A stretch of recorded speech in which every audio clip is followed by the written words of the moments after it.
नमस्कार आदाब, आप देख रहे हैं on record Meera Bhayandar. Bharatiya Janata party के एक्स एमएलए नरेंद्र मेहता ने आज एक पत्रकार परिषद लेकर कई सारे गंभीर आरोप लगाए हैं एमएलए प्रताप सरनाईक पर और राज्य सरकार पर। आइए हम उनसे जानने की कोशिश करते हैं कि किस तरह के उनके आरोप है और क्या उनका कहना है। मेहता साहब, आज आपने जो पत्रकार परिषद ली, क्या मुद्दे थे आपके? मीरा भाईंदर महानगर पालिका और यहाँ के रहवासियों पे मेरा मानना है कि अन्याय हो रहा है, सरकार की तरफ से अनदेखा हो जा रहा है। एक प्रकार से हम कहें तो भेदभाव हो रहा है। मुंबई के अंदर 500 फुट के घर का हाउस टैक्स माफ़ किया गया, उसका हम स्वागत करते हैं। उसी धरती पे मीरा भाईंदर का भी करना चाहिए था। जब जीआर निकाला गया तो कॉरपोरेशन का भी साथ में निकालना चाहिए था, जो कि नहीं हुआ। हम अगर फाइनेंशियल एंगल से देखें तो मुंबई से ज़्यादा ज़रूरत तो मीरा भाईंदर की है। आर्थिक दृष्टि से हम देखें तो मीरा भाईंदर के लोगों को ज़्यादा ज़रूरत है। वहाँ का 500 फुट का फ्लैट एग्जाम्पल 2 करोड़ का होगा तो यहाँ का 50 लाख का है, इतना फ़र्क है। तो 2 करोड़ वाले का आपने माफ़ किया, 50 लाख वाला लोन उनका नहीं किया। दूसरा ये था कि यहाँ के जो स्थानीय दोनों विधायक हैं, इनका ये सरकार के लिए चुने गए, तो इनका काम बनता था कि सरकार के पास जाए और लड़े सरकार से कि हमारे मीरा भाईंदर वासियों को मेरे न्याय दो। उन्होंने वैसा कुछ भी नहीं किया। यहाँ आके हमारे मेयर मैडम को लेटर दे रहे कि आप माफ़ करो, जबकि वो जानते ये माफ़ करने का अधिकार महाराष्ट्र सरकार का है। नहीं तो सब कॉरपोरेशन ने अपने अपने हिसाब से कर दिया होता। और अगर मेरा अधिकार है, मैं तो कल बोलूँगा सबका माफ़, 1000 वाले का ही माफ़, 500 वाले का ही माफ़, 100 वाले का ही माफ़। लेकिन प्रैक्टिकली वैसा होगा नहीं, क्योंकि जब टैक्स माफ़ होगा तो सरकार को उतना नुकसान भरपाई भी देना होता है। तो इन्होंने जानबूझ के जनता के मीरा भाईंदर को दिखा रहा, देखो हमने भी टैक्स माफ़ी करे, अधिकार सरकार का है और मांग हमसे रहे, मतलब कल नहीं हुआ तो इन्होंने नहीं किया, ऐसा है क्या, ये दिखाने का।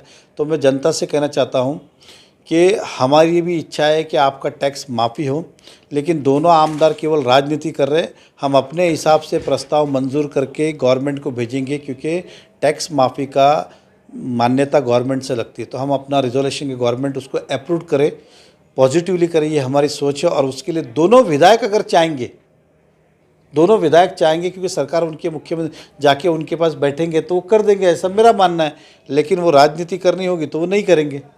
मतलब ये दोनों हमारे शहर के जो विधायक हैं, ये अगर सरकार से चाहे तो करवा सकते हैं, लेकिन वो नहीं कर रहे, केवल राजनीति कर रहे हैं। ये फुटबॉल जो है टैक्स का, वो आपके पाले में इस वक्त उन्होंने डाल दिया है। सर, मुझे ये बताइएगा कि जैसा आपने भी पत्रकार परिषद में बताया कि रास्तों को लेकर एमएमआरडी ने जो निर्देश दिए हैं, वो क्या है पूरा मामला, जो हम शहर की जनता भी जानना चाहेगी। मीरा भाईंदर महानगर पालिका के ओर से जब मैं यहाँ विधायक था तो मीरा भाईंदर के अंदर अनेक प्रस्ताव सरकार के माध्यम से किए।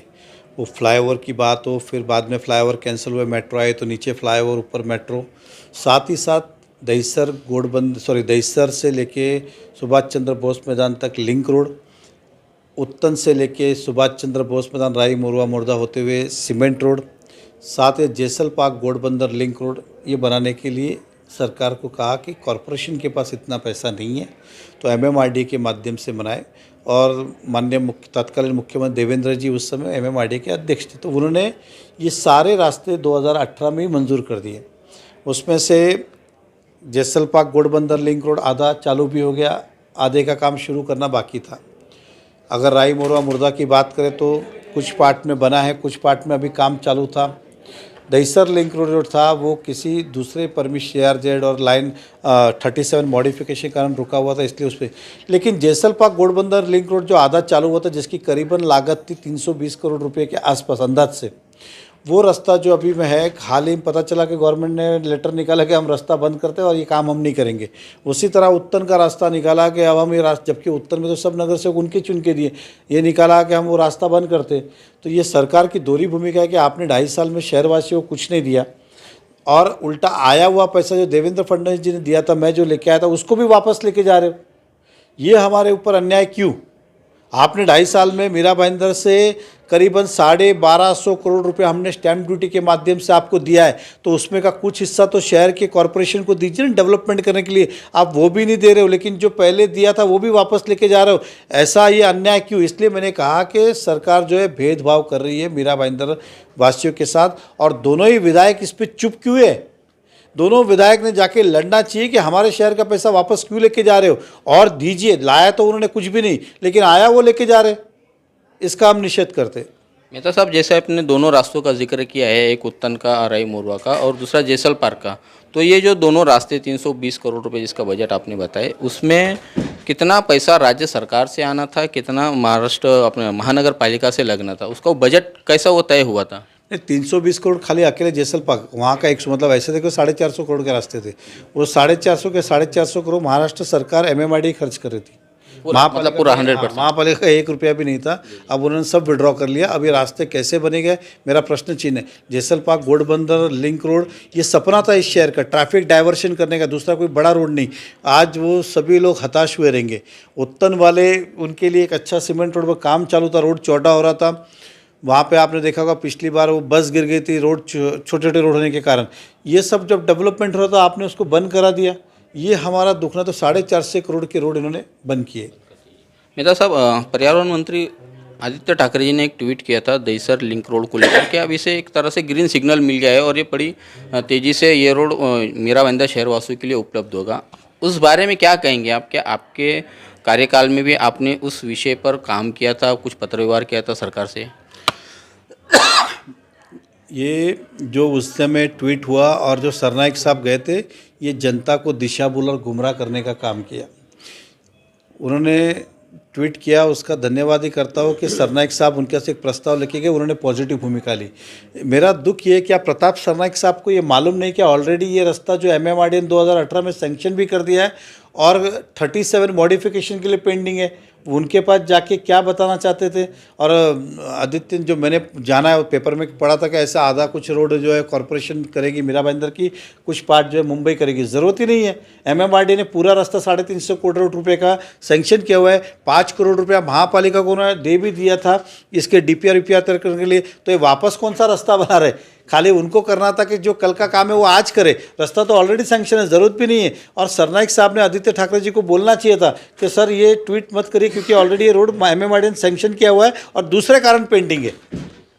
मेहता साहब, BSVP स्कीम को लेकर प्रताप सरनाइक जी पहले पत्र देते हैं कि उसकी पूरी जांच की जाए, फिर बाद में वो पत्र जाने के बाद में उस पर स्थगन आ जाते हैं पूरी प्रक्रिया पर। उसके बाद में फिर वो पत्र देते हैं कि जो लाभार्थी, एक्चुअल जो लाभार्थी है उन पर स्थगन लागू न किया जाए, प्रोसेस दोबारा शुरू किया जाए। एक तरह से उन्होंने स्थगन उठाने का फिर दूसरा पत्र दिया। सवाल ये था यहाँ पर, क्या प्रताप सरनाइक ने जो आरोप लगाए थे महानगर पालिका पे कि यहाँ पर BSVP की जो सूची बनी है वो बोगस, उसमें लाभार्थी है, वो सवाल जो आज भी कायम है। क्या प्रताप सरनाइक ने महानगर पालिका को जो पत्र दिया था कि इसकी जांच की जाए और महानगर पालिका ने राज्य सरकार को दे दिया कि यहाँ पर सब सही है, क्या प्रताप सरनाइक को उनकी दिशा भूल की गई थी या फिर महानगर पालिका ने अपना दामन बचाया, किसी तरह का कोई जांच प्रक्रिया नहीं की उस पूरे मामले में? देखिए, ऐसा है, कमिश्नर साहब उन्हीं के हैं। लकी ड्रॉ करके किससे पहला फ्लैट मिले तो उसका लकी ड्रॉ किया गया। लकी ड्रॉ पब्लिकली ओपनली हुआ और प्रशासन ने किया। अब उसमें काय का भ्रष्टाचार, क्या घोटाला, लेकिन तो ये लकी ड्रॉ होने के बाद सभी को एग्रीमेंट करके चाबी देनी थी। प्रताप सरनाइक ने आरोप लगाया कि इसके अंदर भ्रष्टाचार है, घोटाला है, इंक्वायरी होनी चाहिए। और महाराष्ट्र सरकार के पास गए, एकनाथ शिंदे जी ने कहा सचिव को इन पे स्टे दिया जाए। फिर जब सेक्रेटरी साहब ने यहाँ पे मंगाया तो फिर बाद में जब जानकारी महापालिका ने जब सरकार का, तो सरकार को पता चला कि इसमें किसी भी तरह का इलीगल कुछ भी नहीं है और सब नियम से हुआ है।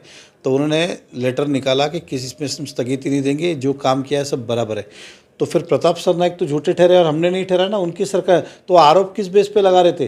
तो यहाँ पे वो आते हर बार आरोप लगाते, जिसका ना हाथ होता ना पैर होता। तो मैं लोगों से कहूँगा कि इनकी बातों को गंभीरता से ना ले। यह आरोप करते जाते।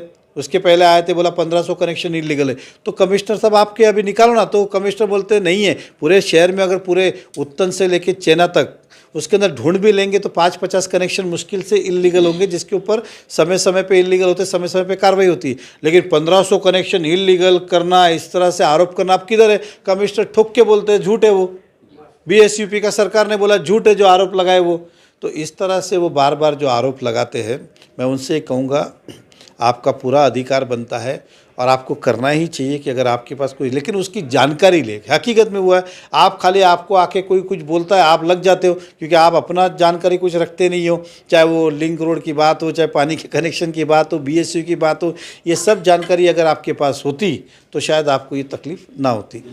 एक आखिरी सवाल का जवाब दीजिएगा मित्र साहब। आप बार बार अपने बयान में बताते आए हैं कि कमिश्नर उनका है, उससे मुराद है कि शिवसेना का कमिश्नर, ऐसा आपका बार बार मानना है और आप ऐसा कहते हैं।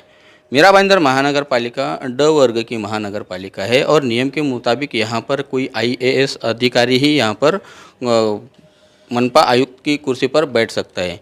पिछला 1 साल होने को आया है, यहाँ पर एक नॉन IAS अधिकारी बैठा हुआ है। आप सत्ता में हो, आपने अब तक इस नियम के विरुद्ध जो यहाँ पर कारोबार चल रहा है उसके खिलाफ में आवाज़ क्यों नहीं उठाए? आप क्यों वो ये सब बर्दाश्त करते आ रहे हैं? देखिए, ऐसा है, सरकार की इच्छा शक्ति है किसे कमिश्नर भेजना है, किसे नहीं भेजना है। पहले जब हमारे टाइम पे भी, हम भी सरकार में थे, तो हमारे भी यहाँ कमिश्नर, लेकिन कितना 1.5 साल 2 साल बाद, इन्होंने तो 1 साल में 3 बदली किए थे। डांगे साहब आए 4 महीने, फिर राठौड़ साहब IAS आए 4 महीने में। IAS आया हुआ क्यों बदला, मेरी समझ में नहीं आया। मेरा ये कहना है कि शिवसेना की कमिश्नर नहीं, सरकार शिवसेना की है, इसलिए वो जिसे चाहेगा वो कमिश्नर बन जाएगा, वो जिसे चाहेगा उसकी बदली हो जाएगी। इसलिए मैं कहता हूँ कि कमिश्नर आपका है, तो आपने जो आरोप लगाए BSUP के हो, ये हो, तो आप ही का व्यक्ति आपसे कहता है ना, वो सरकार में ही है ना, कि ये सब झूठा है। तो प्रताप सरनाईक ने या तो फिर कमिश्नर साहब से जाके लड़ना चाहिए कि भाई मेरे को आपने झूठा क्यों ठहराया, अगर कमिश्नर ने गलत किया है। और कमिश्नर ने गलत किया है तो सरनाईक साहब ने ऊपर जाके उनकी शिकायत करनी चाहिए। और अगर कमिश्नर साहब सही है तो सरनाईक साहब ने आत्मचिंतन करना चाहिए। ये सवाल मेरा यह था मेहता साहब कि कमिश्नर साहब यहाँ पर नॉन IAS है, यहाँ पर बैठे और आप यहाँ पर सत्ता में बैठे हो, आप लोगों ने क्यों ये जो नियमों की धज्जियाँ उड़ाई जा रही है उस पर आप लोग खामोश है, आप जबकि सत्ता में हो यहाँ पर? मैंने अभी ये कहा ना, आपको पहले ही कहा कि कमिश्नर किसे नियुक्त करना है वो सरकार का अधिकार है। आप सब, उसने, सरकार ने उसके अधिकार के अंतर्गत उनको नियुक्त किए। हमारा काम है कमिश्नर कोई भी हो वो डेवलपमेंट के ऊपर ध्यान दे, बाकी चीज़ों पे ध्यान ना दे। उदाहरण दे, और मैं जो ये कह रहा हूँ कि उनका है, क्योंकि वो डेफिनेटली अगर कमिश्नर अच्छा है तो न्यूट्रल भूमिका रहती, जो गलत है उसको गलत कहेगा, सही है उसको सही कहेगा। तो सरनाईक साहब ने अगर आरोप जो लगाया अगर वह सही होते तो कमिश्नर उस पर एक्शन करता, लेकिन कमिश्नर साहब कहते हैं सब गलत है, चाहे वो BSUP की बात हो, चाहे फिर पानी की बात हो या अन्य चीज़ हो। तो इस तरह से बार बार आके आरोप लगाना, ये सरनाईक साहब की एक गलती से, उन्होंने अगर जांच किया होता, 3 महीने पहले ये बवाल नहीं खड़ा किया होता तो सबको फ्लैट मिले। अभी 3 महीना डिले हुआ, इसलिए जो लोग घर नहीं मिले उनको कॉरपोरेशन भाड़ा दे रही है। मुझे पक्का तो नहीं पता, लेकिन कम से कम 30-40 लाख रुपए का नुकसान उन व्यक्ति के कारण हुआ, गलत के, वो काम सारा रुक गया। अगर उस समय उनको घर मिल जाता तो भाड़ा बंद हो जाता, लेकिन उनके कारण वो भाड़ा सबका चालू रहा। अब हम उनको घर देंगे तो 3 महीने का भाड़ा फुकड़ गया, तो आपने फ़ायदा क्या किया, नुकसान कर दिया महापालिका का। अभी 40-50 लाख नुकसान का जवाबदार कौन, ये बड़ा प्रश्न चिन्ह है। कभी भी आने का, कुछ भी आरोप लगाने का, ये चीज़ें है ना, तो ये गलत है। धन्यवाद हमसे बात करने के लिए। ये थे पूर्व विधायक नरेंद्र मेहता, जिन्होंने कहा है कि शिवसेना के MLA प्रताप सरनाईक, इनके जो आरोप होते हैं वो उन्हें हाथ पैर नहीं होता है, बेबुनियाद आरोप होते हैं और उनके आरोपों को शहर की जनता गंभीरता से ना ले। इसके अलावा हमने जो सवाल पूछा था पूर्व विधायक नरेंद्र मेहता से कि मीरा भाईंदर महानगर पालिका जो ड वर्ग महानगर पालिका है, यहाँ पर कानून और नियम के मुताबिक यहाँ पर एक IAS अधिकारी ही होना चाहिए। इस बात पर भारतीय जनता पार्टी सत्ताधारी खामोश क्यों है, इसका उन्होंने सही तरह से जवाब नहीं दिया है। दर्शक आप तय कर सकते हैं कि यहाँ पर सत्ताधारी भारतीय जनता पार्टी क्यों खामोश है। इस पूरे मामले में कहीं ना कहीं उन्हें भी छुपा समर्थन मिलता हुआ दिखाई दे रहा है कमिश्नर दिलीप ढोले को। आप देख रहे हैं कैमरामैन आरिफ कुरैशी और साबिर शेख के साथ ऑन रिकॉर्ड मीरा भाईंदर। धन्यवाद।